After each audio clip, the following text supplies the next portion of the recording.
The eruption was supposed to be routine, a harmless cough from a restless mountain. But within hours, something far more terrifying began spreading than lava or smoke.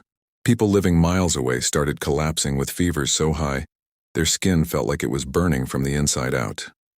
What no one knew yet was that inside the ash cloud, carried silently on the wind, a pathogen that had been trapped for centuries had just found new hosts. It began with a group of hikers who watched the ash plume rise like a giant black spear into the sky. They breathed it in without thinking, a harmless puff of dust, they assumed.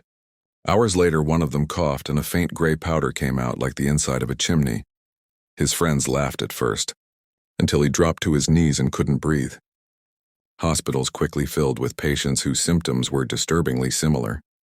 A scorching fever, a deep grinding cough, chest pain that felt like inhaling fire, and strangest of all, skin slowly turning gray like fine volcanic ash was working its way to the surface. The initial scans shocked doctors. Lungs were inflamed, coated with a dust-like film that didn't behave like any fungus, bacteria, or virus ever seen. Researchers finally discovered what it was: a heat-activated microorganism that had survived dormant in volcanic rock for centuries. The eruption blasted trillions of microscopic spores into the atmosphere. The moment these spores entered a warm human body, they multiplied with terrifying speed, feeding on heat and minerals inside the lungs. Victims began coughing out gray dust, not ash, but spore clusters. Every cough made the room dangerous.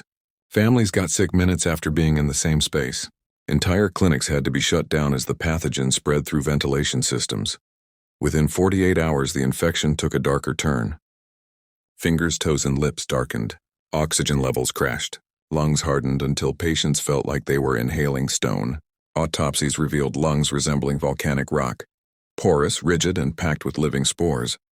Officials scrambled to issue warnings, but the wind carried the pathogen further than anyone expected.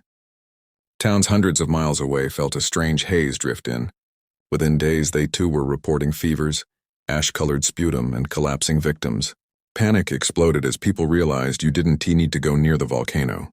The volcano came to you.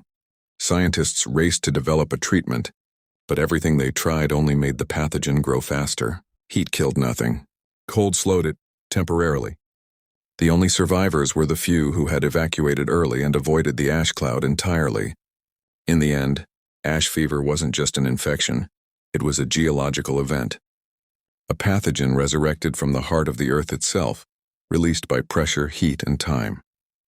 And no one knows how many more of these organisms may be waiting, sealed in ice, rock, or the deepest layers of soil. Ash fever is a reminder. Our planet holds monsters far older than we are, and every eruption, every melt, every crack in the earth is a doorway. Subscribe for the next nightmare science hasn't discovered yet.